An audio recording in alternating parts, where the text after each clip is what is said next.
大家好，我是 Robert， 来自西部，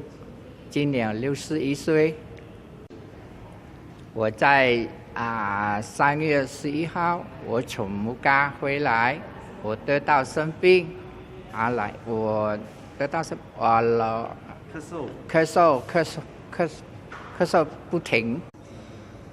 然后我的上线叫我介绍我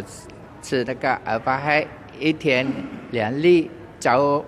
上1粒，晚上1粒，停止了，我开始可以恢复我的身体去上班了。我感谢爱看产品对我这么好的，就是200黑。